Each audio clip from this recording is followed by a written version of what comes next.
Hoy kayo, sakto pa ba ng agyana na to? Sigurado ba kayo dyan? Ito ba talaga ang daanan dito? Walang balikan to ha. Ayan na.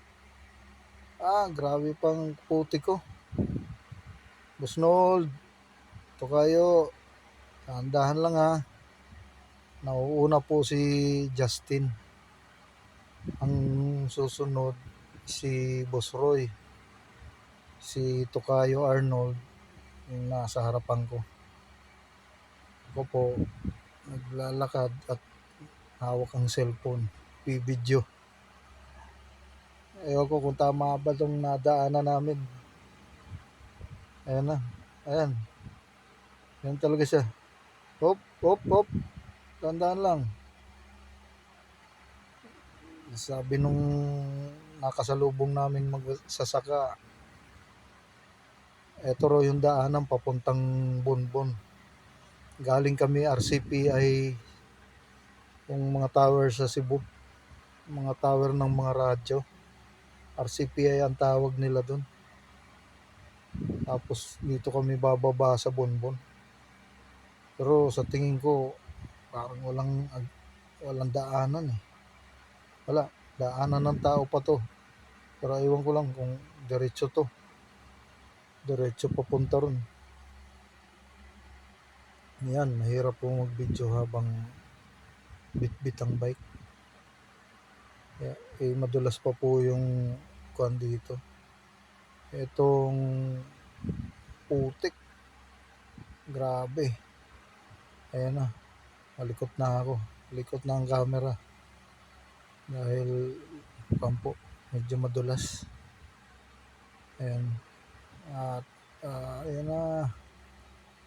Layo pa kami siguro dito. Ayan na, sakto baka dinadaanan namin. Ayan.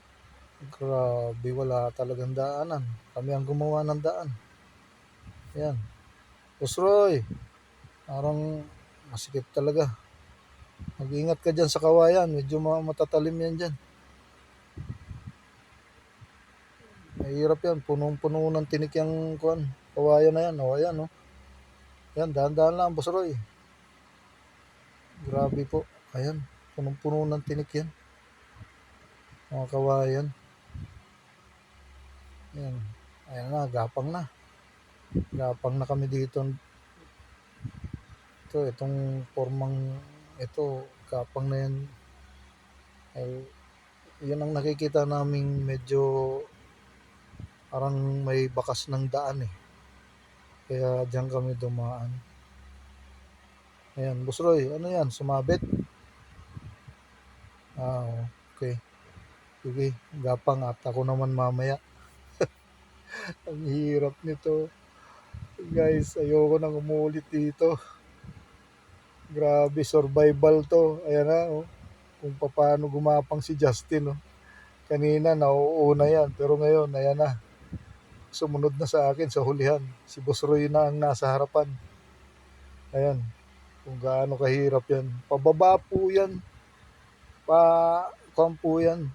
Slope po yan. Hindi yan, patag. Ayan, naiwan yung bike niya. Ipapasa ko sa kanya kasi matatalim po yung, yung mga halaman na yan. Hindi pa pwedeng kumapit dyan. Hindi na makangiti. Ayun na, buhat na naman. Grabe. Ito po yung dinaanan namin ngayong araw na to, linggo. Ayan. Nakakangiti pa rin si Juan. Kaya po yung bike ko. Pagdaan namin doon sa grabe na yun. Ayan, sila Justin. Si Tokayo, naando na. Justin, medyo nahihirapan talaga. Oh. Pagdating po dyan, pinabuhat niya yung bike sa akin dyan. Ayan, si Boss Roy, nasa malayo. Grabe yan dyan. Salamat po.